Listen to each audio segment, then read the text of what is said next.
Raw is NXT. I'm Ollie Davis. I'm joined by Randy Andy Datsun. Welcome to a new era of WWE Raw. Usually it's meant to be me and Luke doing this show because we lost at Quizzlemania. Boo-hoo-hoo. We're reviewing Raw. Tempest and Pete are reviewing AEW until All Out. But everyone's off this week. Yeah. So double Andy. Yeah, so I won that quiz single-handedly. Every single time Tempest went, I don't know. And my reward is to do Raw for 2 weeks. So I'm glad I did that. Well, we recorded that episode of Quizzlemania before Vince McMahon stepped down, before Triple H was named head of creative. This was meant to be a punishment. But as we can see, it's actually one of the more exciting things to happen in the recent history of WWE. Please, if you haven't already, give us a subscribe, press the thumbs up button, leave us a comment down below if you're watching on demand, and send in those Ultrachats to WrestleTalk.com/support, or read out every single one of them before the end of the show over $5. None of your stinking Canadian ones. Right, so first off, this was just a very coherent episode. Because the bar has been set so low by WWE over years and years and years, this wasn't like a mind-blowing excellent show. This was like what the baseline of a good wrestling show should be. Yeah, it set up things at the start, which then paid off several times, not just once. Like, you'd go with the Bailey stuff, and then it played off at the end. You'd go with the Ciampa stuff, and it played off at the end. Edge coming back, and that played off at the end. Everything had here's something, and then we actually got another part of that story later, rather than just segment. It was nice, and I watched the whole thing because I don't watch Raw that often. And so when you were like, you got to watch Raw next week, I was like, oh, crap. But actually, I'm quite excited now to watch next week's episode of Raw, which I can't imagine happens to you very often. No, never. It's always a chore. I mean, like, there'll be the occasional thing where I'm excited, like when Cody Rhodes, like the Raw after WrestleMania, for instance. But really, I'm not I just want to see the moment, how it's paid off. I'm never excited about long-term stuff in WWE because of the track record that they never pay off on it, or play off on it, as you say. But with Triple H, I feel like that has been wiped clean, that slate.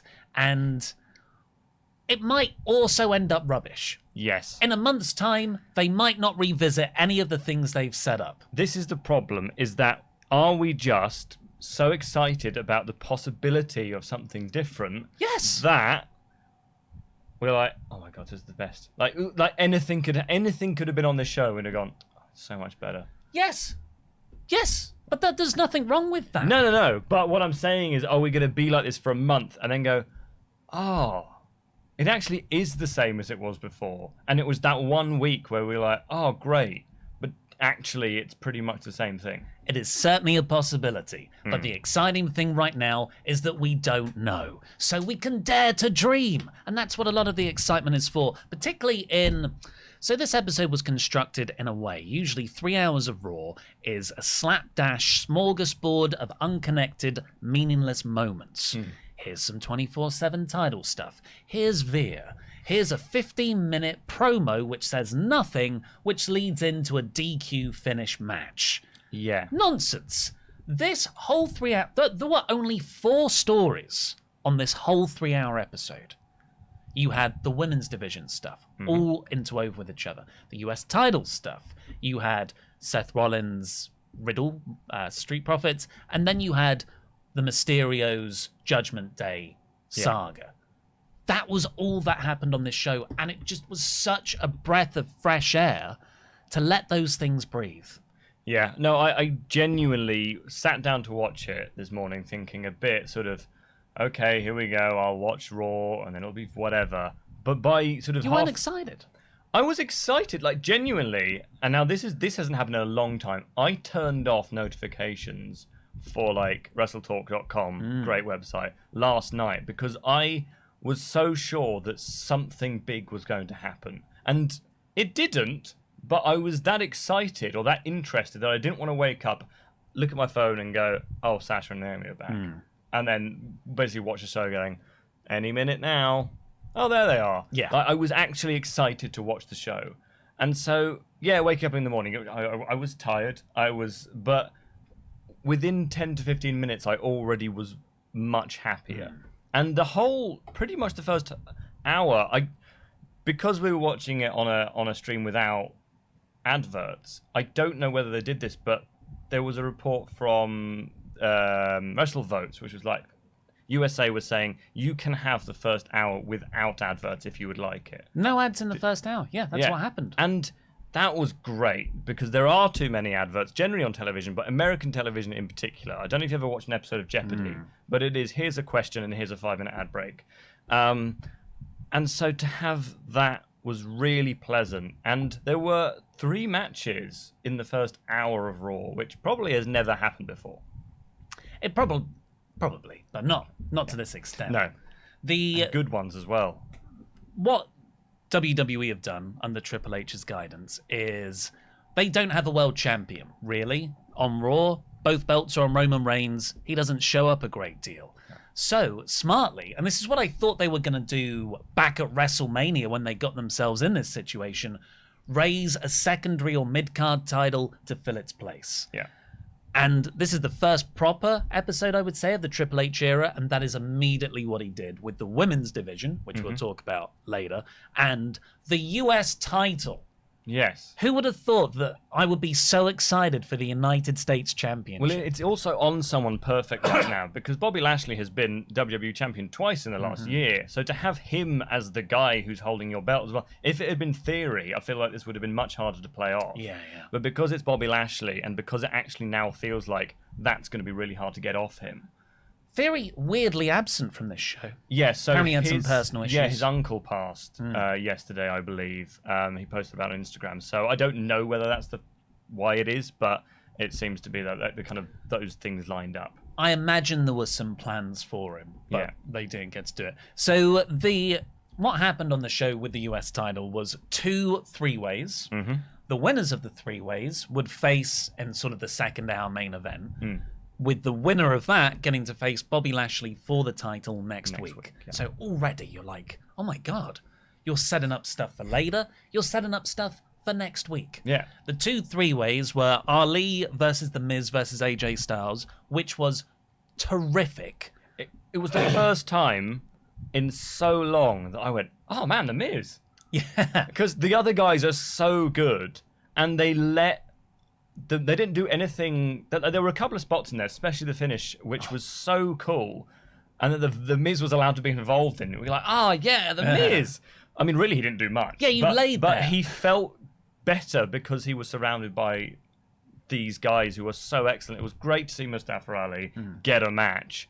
I think I knew pretty much from the start that it was going to be AJ Styles winning. I thought that it would be very strange if they'd picked anyone else, but it was so good to just watch a match and again, it might just be the Triple H effect, but it just felt like everyone in the match was having a good time, and it felt like people watching were having a good time. And there were spots in the match where they may have happened before, but because they would they felt so fluid and so nice and so good to watch that it just was a much more pleasant experience. And also to know that it wasn't going to be, and we'll see what happens next as Raw rolls on. That was nice as well. I always thought, hey, the wrestling, when the bell rings, that's always good stuff in WWE. It's the finishes, it's the booking, it's the not getting over characters, that's the problem. Yeah. But, when they're wrestling, I think generally they have decent matches, at least 1 or 2 a week on an episode.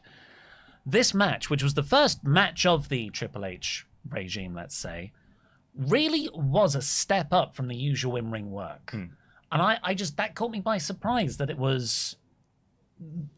it can be so much better in sports entertainment world. Do you feel like there is a difference between Vince McMahon saying, go out there and give it all you've got for 12 minutes, and Triple H saying, go out there and give it all you've got for 12 minutes? Because I feel like you actually think you can go out there and have your own match rather than, okay, this is what Vince wants. You're not playing to what Vince. No, has in exactly. his head. And we've seen cool Styles Clash finishes in the past, but they teased so many different cool Styles Clash finishes in this match. We're like, oh, okay, he's actually probably been practicing these for 5 years, and he's like, oh, I can actually do them now. So the finish was Miz is down, Ali hits a 450 splash on him, but sort of in the recoil, bounces up into AJ Styles' arms, and he hits a Styles Clash on Ali onto the Miz who's lying down. I don't know how he did it. Well, Miz helped him up. He did a bit, but at the same time, you've just got the precision there. Yeah.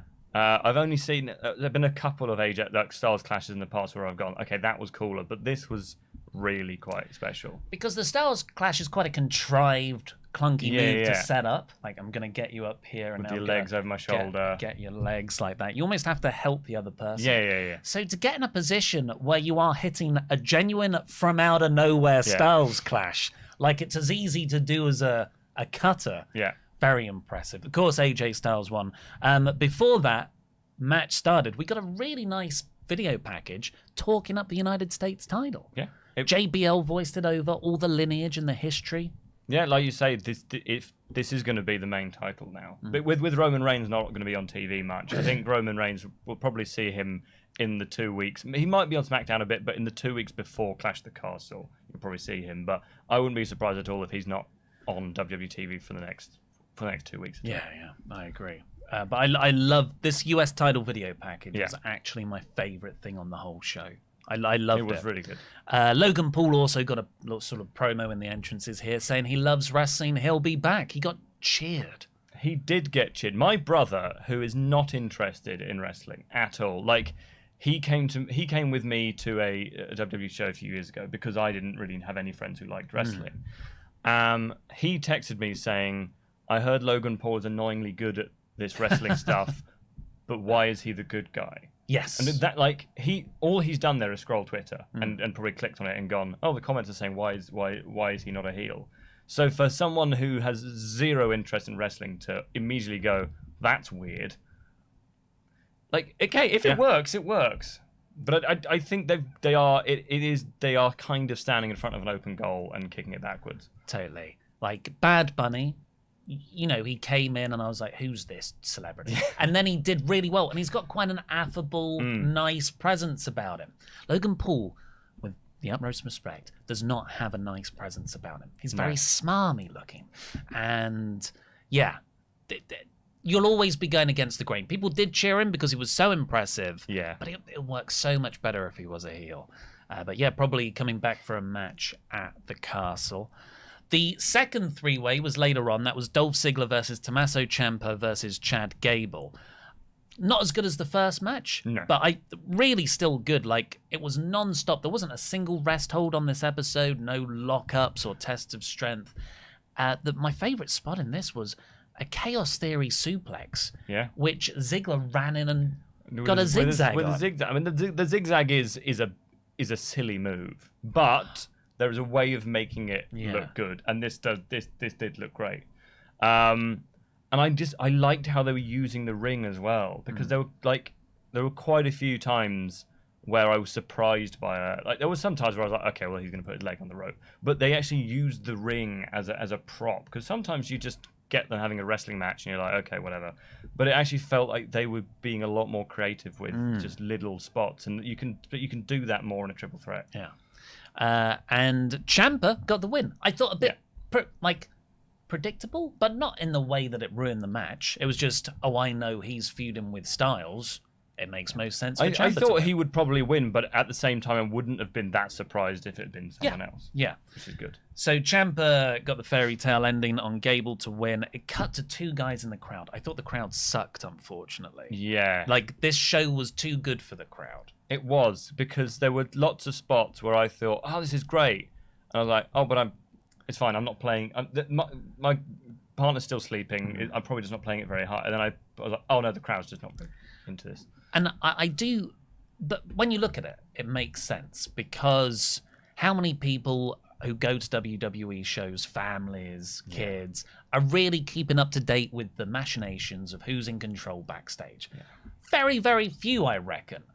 And then they see a guy like Ciampa, who's been a nobody, unfortunately, on the main roster. Sandow, basically. And he wins. Of course they're going to go, oh, cool, yeah, all right. This is going to be...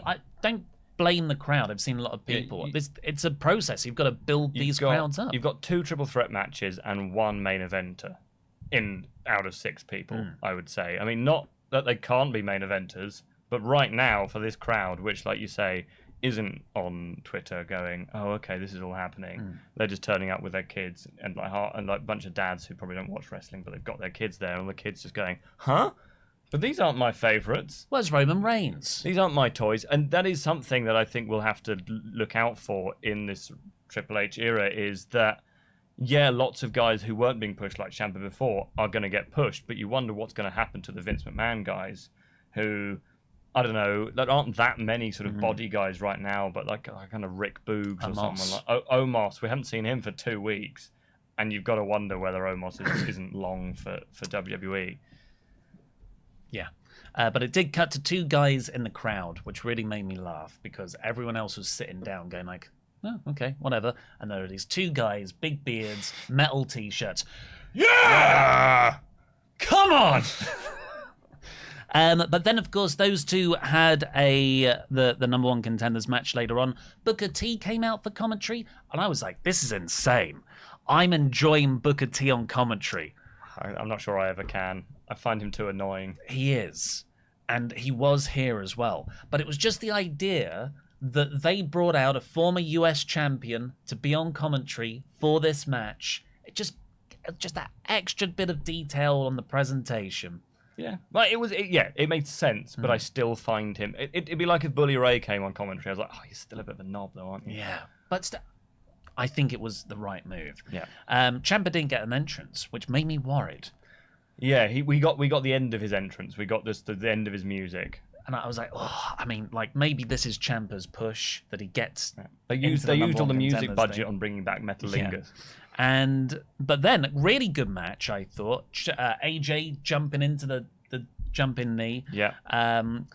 But then Miz sort of did some interference. Styles was outside and Miz grabbed onto his leg so he couldn't beat the count. Hit him from the referee in the barricade. But he made it in. I was like, don't do a crappy like a finish like this. Yeah. He makes it in, and Tommaso Ciampa immediately fairy tale ending, and he wins. Ciampa is facing Bobby Lashley next week for the US title. And because it's Triple H Ciampa, I feel like he's not going to win, and AJ might have something to do with it, but I feel like it's at least going to go 10 minutes. Oh my God, I think...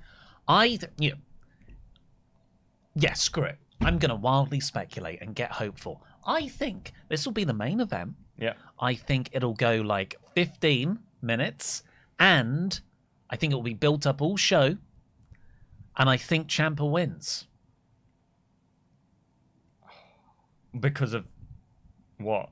Clean? You think he's going to beat Bobby Lashley clean? Maybe not clean. Maybe like he exposes a turnbuckle or dastardly Ciampa. Are you reviewing with me next week? Yeah. Okay. Well, you heard it here first. Because what if Johnny Gargano comes back? And helps Ciampa? Not helps Ciampa. He is the feud. He's the first title feud for Ciampa. Ciampa wins. Microphone. I'm actually a good guy. And or he's still kind of... No, I think he wins. Mid-card heel. He wins. Anyone can face me. And then Johnny Gargano. But you do that the week after. I'm not saying Gargano returns next week. And Sasha and Naomi in the same segment. And The Fiend. Yeah. Do AEW it. Bobby got a promo afterwards, which was fine. I'm going to crush him. I think a lot of people are cutting better promos. Yeah. I think Bobby's cutting the same promo. Look how big my boobs are. Right, let's get into your thoughts on the show, folks. WrestleTalk.com/support. We'll read out every single one. Over $5. Where are the chats? I put them in the raw one as well. There it is. That's the wrong one. All right, there you go. I could probably get my own link. There it is. I've got it. Seamless. Right. Charles Berg says, Ollie, you said the same thing I thought in your review. 2 clear story threads going the entire show. Many people get showcased. The US title got some respect. It feels like someone who actually likes wrestling and can remember yesterday is in charge now. That is, so I'm spoiler, I'm doing a voiceover for one of the partsFUNknown lists next week whilst Tempest is away, and my intro does literally say that. It feels like someone who is in touch with modern wrestling is actually running the product.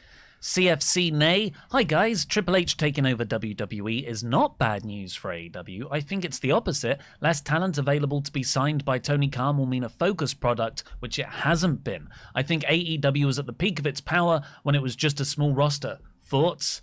Well, you know, it's already got a roster too large. Yeah. Most of those guys are signed for 5-7 years or something ridiculous. So no, I don't think, I do think this is a bad thing for AEW. We'll see. John Wick 1GM. Triple H is going to have a tough task training the main roster audience to care about wrestling again due to the maniacal tyrant telling them wrestling doesn't matter. I think it's going to take a few months, but it's a promising start. We've got a similar thing from Joseph Polin Jr. Do we think it will take some time for crowds to understand pro wrestling in this form because we've been conditioned to the rubbish we've seen weekly for the last 10 years? I think Triple H understands. There was still enough sports entertainment on this show to make me think he's going to be able to find a kind of happy medium. I think the sort of wrestling side, the love of pro wrestling, is going to come pretty quickly because it's so exciting. The problem I think they're going to face is the characters. No one really is over in WWE. Let's be honest. No. Especially not the guys they're probably going to push now like Ciampa. So it's a process of getting those people over properly in front of this audience. That's not something that happens instantly. You've already done the debut. You can't just have a shock thing, here they are. You've got to first undo Ciampa's booking so far, then build him up to be serious, and then even then that's like a 3-4 month process. Yeah, make Ciampa your champion until, like, I don't know, what's a Saudi show or whatever it is. Actually just have him have lots of really good matches, because that's one of the things that Fightful Select has reported, is that they've been really impressed with Ciampa, and Triple H wants to basically make him their exhibition match guy. And so you could absolutely see, if he does win next week, him just doing the open challenge, and just over and over and over again, him just bringing out Mustafa Ali, bringing out all these guys, having 20-minute matches with them every week, and you're like, oh wow, wrestling's great when you do it properly. Well, so many people have gotten over with that act. Yeah, Balor, Rollins, obviously Cena. Right, so let's get into the main show. Keep sending in your Ultrachats to WrestleTalk.com/support. The show kicked off with Becky Lynch coming down to the ring, her arm in a sling, and she said, I did injure myself. Have you seen the picture? No. Is it rank? There is a picture of Becky Lynch's shoulder separated. Like, you can see a bump here where the top of the blade is, and then there's a shoulder a little bit lower down. See, I don't mind. I can't deal with like gore and like. Did you remember the Cash Wheeler when he pinched his skin, and the one when Neville or Pac had his finger sideways? That kind of stuff is more visceral for me. What about Cesaro's teeth? Oh yeah, that was pretty rank. Well, this was still horrible to look at, and she still wrestled like a 10-minute match after that. Insane. She said it was like one of the most painful things she's ever done, but not as painful as realizing how separated she had become from reality, just as a character beat. Separated. I don't know whether this was me because I'm so used to WWE, but like when she came out with the injury and said I'm injured, and then got attacked on that injury afterwards, I was like, but why didn't she come out without the sling? Because she wasn't going to get hit, and then that's writing her off. And I think that's fine. I know it's fine, but in my mind I was like, oh, well, she's just getting attacked. They attacked again. The bad part. That's even more nefarious. It was clever. She welcomed Belair out, and they hugged again, and Becky walked off just saying, see you soon. So it's probably surgery, you'd think. So 4 or 5 months maybe, Royal Rumble return. Yeah, Louis Dangor speculated a Royal Rumble return, wins the Royal Rumble, and then Ronda at Mania singles. I mean, I've always thought Cody is the the main story to tell in that Royal Rumble return. I don't know But if he you might want... not be in the women's match. Yeah. But do you want both Rumbles having a returning star to win? I think so. I'd like that. I'd be surprised. As long as I got that number in the Royal Jamble. Again. 2-time winner. Bianca Belair cut a short promo. I thought she was so much better than usual. Yeah. Because she didn't have to stick to as much of a script, it seemed. Yeah. But she was interrupted by the Control faction. They attacked Becky Lynch backstage. It seems to be. Okay. That's what Bayley kept on posting on social media. And then Braun Strowman replied, "Your narrative?" Yeah, I saw that. I was like, oh, come on. That's... Just post it on Wrestle Cringe already. We had the US title stuff. Then we had Seth Rollins versus Montez Ford. Seth came out gloating about injuring Riddle. And then the Street Profits, who are friends with Riddle, came out and said, well, we want to face you. Seth said, you should break up. Again, this is like the 14th tease we've had. And then the Profits did sort of rock, paper, scissors to decide who would face Rollins. And they go, 1, 2. And then Montez Ford just runs down. Grabs the ref. Yeah. Yeah. So when I saw that, I honestly thought, oh, it was a distraction thing. Yeah. But everyone else has pointed out, no, it's furthering the Dawkins split. Yeah. Because in no way does that work as a distraction. No, because you've got to run 20 seconds. It's not a distraction, and actually, if you think about it, he's just being a dick. Yeah. Like I can't see them turning him heel. I can see that Dawkins being the heel in this. But Montez is doing the heelish stuff. He is, but Dawkins will get annoyed by it and will then just beat him up. Because let's face it, that's a terrible Angelo story. Dawkins is great, but Montez Ford, as prophesized by the great Luke Owen many years ago, he is a future WWE champion, and I think he really is. And I just, in this story, I think it would, if you want him to be that, I think it'd be weird for his first singles run to be as a heel. I think the heel works. You've already had a babyface run in the tag team. I think he might not be one-dimensional, but I think it'll actually be tougher as a babyface to get over in a singles. You was like, oh, they always, whatever you're going to say, they twist when I think they're going to twist, or whatever you say. And then you like that in AEW. So they should do it here. And you'll be like, oh, that's rubbish because you're a shill. No, but I can see both ways. Yeah. When they do something I can't foresee. Yeah. Well, also after, and this made me think they're going to split up even more. So after Raw, they posted a video of them doing a really emotional promo on their Twitter, like on WWE.com exclusives. And it's like, I know you really are going to split up, but when? So, like, it's going to happen, but like you said, I don't know who it's going to be. You think it's going to be Ford? I think it's going to be Dawkins. Just because I don't think they like Dawkins as much, and therefore I want them that he's going to lose. Another bet. So, Ciampa's going to win the title next week, and Montez is turning heel. What, next week? Maybe not next week. Okay. So Montez Ford had a match with Rollins. Dawkins wasn't anywhere to be seen. I wish, like, if they are telling that story, they should have probably had one shot of Dawkins just going. Yeah. Huh? Yeah. But he was weirdly immediately absent. Yeah, it's not really a good sign for Dawkins. Yeah. If they just, no, we're not even caring about how you feel. So Ford, I thought they had a really good match. Montez Ford showed great fire. Kicked out of the Falcon Arrow buckle bomb spot, which was good. Just like everyone always does. But the frog splash, is it an effective move? It seems like he takes the same amount of damage as the opponent. Yeah, there are lots of moves in wrestling where you're like, oh, it's never been the finish, like the Falcon Arrow buckle bomb spot, and everyone's still surprised that it isn't the finish. But yeah, the old Eddie Guerrero spot was to do the 5-star frog splash and then sell it like, oh god, that hurt. That's Rob Van Dam. No, they would both do it though. Yeah, but you said 5-star. I didn't watch wrestling back then. The old frog splash spot with Eddie Guerrero, when he would sell afterwards. So I imagine it does hurt as well. Yeah, I love it when they sell it, yeah. Yeah. But Rollins got the knees up this time and got the win, and Seth was going to continue to beat him down, but Dawkins came down for the save. No split. No heel. No. It was... In hindsight, it makes the SummerSlam loss But a bit bad. I don't know if you mentioned, but Rollins said beforehand that he's now going to go after Reigns. Yes, yeah, he did say that. So I don't think he will. No, well, maybe after Clash. Yeah, because I think Seth is obviously going to have Riddle. Roman's obviously got Drew. Yeah, and then Goldberg will come back for Saudi. Yes. And then you've got Roman versus Seth at the Rumble. Gorg. Yeah.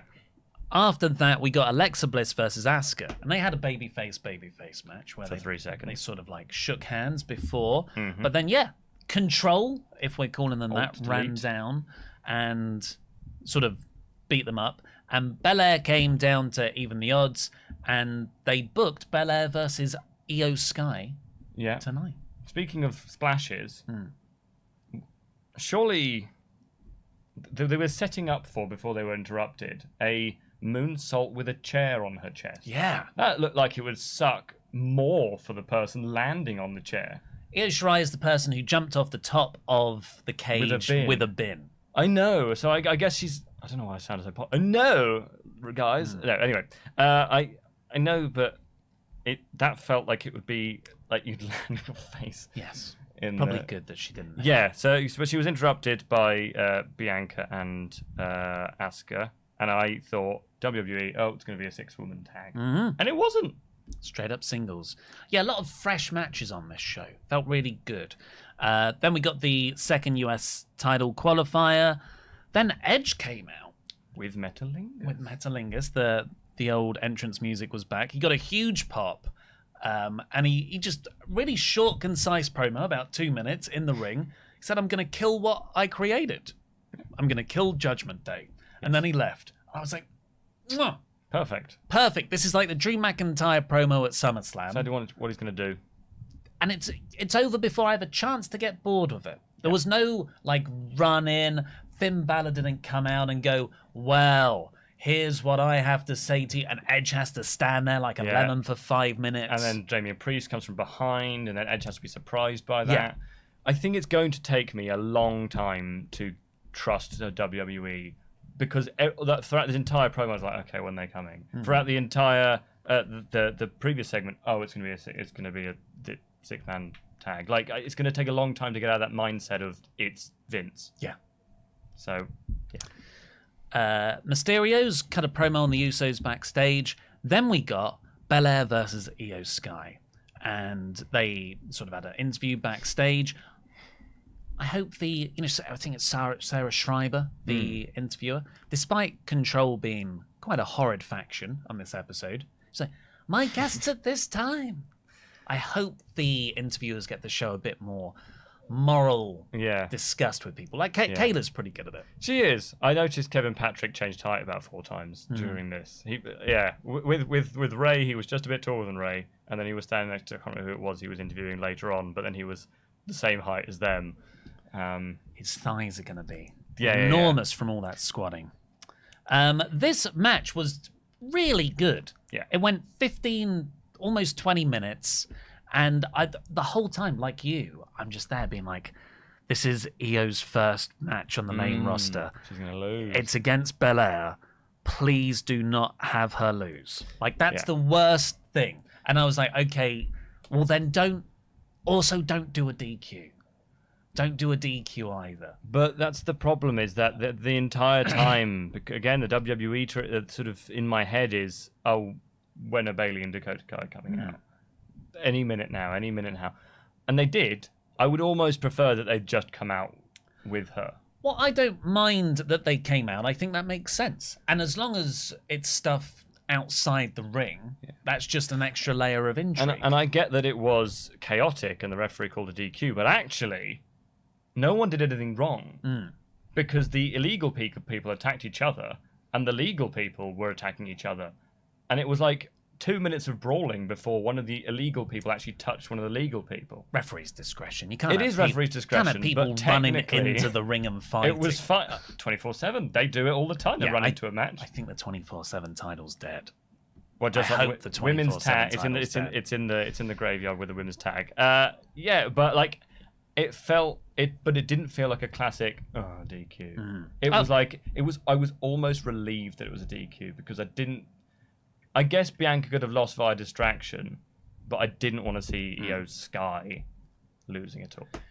So I, if I'm gonna be fair to WWE and hold it to this new higher standard, I've got to also critique the stuff that I think was a mistake, and I thought this was a mistake, because you're delivering like a 15-minute really good match, and it ends in a crappy. It's bad booking, because you can't think of a way to beat one of them, and you don't want to beat one of them. You've booked a match where you cut you into a corner. So yeah, bad matchmaking. Great match, but you've done it here. So all you have to do, because I think Belair could totally have taken the loss, have the brawl on the outside where between Asuka, Bliss, Bayley, Kai. Bayley manages to just lamp Belair while the referee's distracted, and Sky moonsault to win. And then Sky gets so much off of that, beating Belair in her first match. Belair is enormously protected. I don't think it would harm her one iota to take a loss, and it would really help elevate this new star. Yeah, or if you wanted someone to lose, then I would have, and unfortunately, I would have chosen Dakota Kai. I don't think she's as over, or as. She's very good, but she's not. She's not IYO SKY. So if you want someone to be almost the fall guy of the group, then I feel like Dakota Kai is the weakest member. Yeah, but it's still, you don't want any of them losing. No, it's not just an individual's main roster debut. It's the faction. But the crowd liked it. The brawl was enough to kind of distract from being essentially blue-balled. And overall, it was just such a great presentation of the women's division. All that focus, night-long storyline. Everyone feels like a star. It's hard to complain too much. 6 women around the ring, and every single one of them was like, they could be a future, or if they hadn't already been, you can see IYO SKY and Dakota Kai both being women's champions in the future, and having Bayley back, Asuka actually feeling like Asuka again, Alexa Bliss. I'm sure Chris was delighted to see Alexa Bliss back in a prominent role. That's really that's really exciting. I was going to say something else, but I've completely forgotten what it was. But yeah. Then we got AJ Ciampa, which we've covered, and the main event, we're there already, was the Usos versus the Mysterios. The Usos had arrived earlier in the night, and this was a really fun, fast-paced main event. Ray was just so quick at the beginning. Went about 10 minutes, and I cannot believe this. I genuinely bought into a near fall from Dominic. Yeah, I know, me too. The double, was it the double 619? Double 619 splash, and Jay, I think one of the Usos. Jimmy Uso managed to break it. So Jay was being pinned, and I didn't. It was such a last second. I don't know what it is about that Anoa'i family. But they are really good at near falls and breaking things up. Roman Reigns is the best near faller in the world, and so it was a really fun match. And like you say, I went and I think it was the only time in the match where I really went It's the only time in the show months. That I went. Well, I guess that's unfair. Street Profits Usos at the paper because they won, and I thought, maybe because it's a Triple H era, they're going to do a title change on their first show. So I really thought it was going to happen. Yeah. But the Usos won in the end, 1D on Dominic. And then Judgment Day very quickly ran in and beat up the Mysterios. And Edge made the save, but accidentally speared Dom when Rhea Ripley pushed him. Oopsie. And speaking of Rhea Ripley, did you see Beth Phoenix's tweet? No. Eyes emoji. There's been a report recently that she is coming back, so it would make total sense for her to be the lady for Rhea Ripley to face, because it's WWE, but Edge isn't going to beat up Rhea Ripley, so it makes total sense for Edge to come back. Website Liam, he suggested maybe an Edge Ray and Beth versus the Usos, and not the Usos, the Judgment Day somewhere down the line. Yeah, that makes sense. That kind of feud. I mean, have Rhea beat Beth in a kind of blow-off feud puts Rhea over massive as well. I like all that. Have you? And I can't believe, like last year when they did the Edge. Was that this year? It was this year, wasn't it? The Royal Rumble was the blow-off to the Miz Maurice the Edge stuff. Phoenix stuff. Hated it. I was like, make Edge do something serious. But this sounds good. Yeah. Have you seen veterans. the thirstiness on Twitter? For who? For Rhea Ripley. There seems to be this... people like the idea about being dommed. So... And Dominic is also kind of called Dom. And don't read into this, chat, but I've always said that Rhea Ripley... It's just sort of one of those things where you're like, I'm terrified of her, but also very attracted to her. So you can see why these guys online... You probably shouldn't air this online because it's a bit weird. Yeah. But you can kind of... You just said it. Yeah. No, I didn't tweet about it, though. No, you did it in video form where it's not anonymous. I just want to call her mummy. No, I just, like... You can see... She's in her get-up. You can kind of get it, but, like, it's a bit... Just don't... Me and Luke always were scared of her. Yeah. Like, she was going to take our lunch money. Well, yeah, I've got the same thing with Jade Cargill. Like... She's very attractive, but also I don't want her to hit me. Mm-hmm. Well, yeah, I don't want anyone to hit me. No. But yeah, a lot of people, and I think apparently Ripley is leaning into this idea on Twitter because she sort of posted that shot of her. What's the word? It is called, like the choke with the legs. Is that a scissor choke? I don't know that much. I don't want to say scissoring in this context. I haven't been on Love Honey for a while. What are people saying? But it's like a choke on Dominic. She posted that video. And the triangle. Like they called it a triangle. Yeah.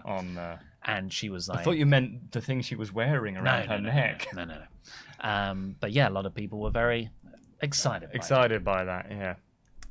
Right. So not the statement show that was kind of maybe speculated on. But I think this was like a really good sign of what's to come. I saw a lot of people going, "Oh, that WWE leaked that statement line to tease the whole Sasha Banks coming back." But like, I never even made that connection. Yeah, and then someone tweeted that there was going to be a walkout sale on WWEshop.com. So I think that they're kind of they're sowing the seeds, but it was an enjoyable show, and I wasn't bored at the end of it. Yeah, for 3 hours, that's quite something. Yeah. Let's get into your... Oh, what did you give it out of 5? I would have given it a 4. Yeah, I gave it 80%, which is, by far the best Raw episode of the year. Yeah. Well, I think the other one's like 62. When we were discussing titles earlier, I just said, we're just going to call it Best Raw of the Year, or like Triple H has saved Raw. So I think it's pretty clear. Let's see your thoughts in the Ultrachats. Remember, WrestleTalk.com/support. We'll read out every single one of them by the end of the show. Over $5. Yes, on Raw-related stuff, Kid Phantom V3 says, been a while since I super chatted, but glad the main roster is slowly getting better. And I think bringing Gargano back, I want a DIY versus Uso match, and DIY would be the ones to take the United tag titles off them. Yeah, and there's so many ways you can go with Gargano and Ciampa. You can, but I don't want them to be a tag team immediately. Yeah, I would say that. Well, you just missed one up top. Riot DR says, hey, yo, I love the man of 3 H's. I love how the man of 3 H's is implementing change, but try not to give us whiplash, metaphorically. DQ finishes that further stories instead of dragging them out. Champions that matter, and no sign of bad 24/7 shenanigans. Love your voices, by the way. Oh, thank you. Yes. Kid Phantom V3 says, been a while. No, I did that one. Mr. CJ Lilly says, really enjoyed Raw. I wonder why. Still not convinced where Alexa stands in the women's division right now, but still she in the mix with the big hitters, and I'm looking forward to Triple H bringing back iconic better themes and entrants like Ciampa's. Didn't need the first DQ. Jam that jam. And once again from Chris says, on the Control, very interesting to see if they become like a female Undisputed Era on the main roster, but I think someone has used Control as faction name before. Could be tricky, as in UK wrestling NGCW, they had a Control faction there, if you can remember. I don't remember that. I think they'll be okay. They'll be fine. At least it's not the Riot Squad. Michael Dominguez says, saw Raw for the first time in years. Ollie, I felt about AEW just like you, like it was missing something. Lately, if you take away the Jericho Appreciation Society stipulation matches, Dynamite has been what Raw was last night, a baseline. Good, not great. Now let's see if both get better. Roy Zhang says, why not just book Alexa or Asuka against one of the buddied? Oh, is that what that's probably another name for control? That's a dumb name. Like Oli says, self-inflicted wound of booking. Yeah. Yeah, you could beat Asuka, couldn't you? But I think they are building up an Asuka Sky match. I heard that they didn't actually really interact in that brawl, which is very mouthful. The thing I forgot to say earlier was I liked it, and I know that this happened before, but I liked that IYO SKY's promo backstage was Japanese. Like it just felt genuine. Aaron Irons has been a member for 2 months in a row. Whoa. Thank you, Membergs. Bring back Ollie. I wouldn't watch Raw if it wasn't my job, Davis. Well, honestly, like, imagine this isn't my job. I work somewhere else. I never came on to WrestleTalk. This would have been one of those moments where I would have been like, okay, I'm going to check it out. And I think I would have really enjoyed it. There's been a few times in the recent weeks, just from morbid fascination, I've gone, I'm going to watch the first 5 minutes of SmackDown because Vince is going to say something, or Stephanie's going to be on there. But this time I was actually like, do you know what? Even if I hadn't been reviewing it, I probably would have watched Raw tomorrow. Nathan Portwoman says, good morning, everyone. How's the weather? It's fine. Muggy. It's muggy and it's not going to rain anytime soon. Andy, you're a baker, right? What is your favourite thing to make? Mine is cheesecake. P.S. Bring back the TLC sing-along, please. I don't got a favourite thing to make, but I like making things for people. So, like, if it's someone's birthday, I like to make them a cake because then I'm a people pleaser. I don't think you've ever made anyone in this office a cake. When Pete first started, I did. That was 4 years ago. I know, but it's expensive to make a cake, and I can if I charge it back to the company, I'll do it. Richard Stevens says, "Oh, the TLC sing along. Sorry. We might, around TLC time, maybe. Yeah, if there is a TLC." Richard Stevens says, "Afternoon, guys. Wanted to say keep up the great work. Just purchased my ticket for the watch along. If you haven't seen, we're doing a watch along. Where can you get tickets? In a pub on September 3rd in London. There are details and a link to buy tickets in the video description below. It'd be great to see you there. We'll all be there." Yeah, Luke shared the image on our group chat last night and just said we've sold 69 tickets, and everyone just commented, nice. Very quickly as well. It was a real team effort. I've already had quite a few messages from some of our fans saying that they're coming and they're very excited. So yeah, do come along. It'll be great. Look forward to meeting you guys and watching the pay-per-view premium line event. A long-term subscriber to the channel. There's a round of drinks for you guys on me. The amount of people who have said that, I'm slightly worried that you're going to have 100 pints. Yeah, I've got to do all out the next day. So yeah, I don't drink alcohol, so you can just keep buying me like fruit shoots. That's absolutely fine.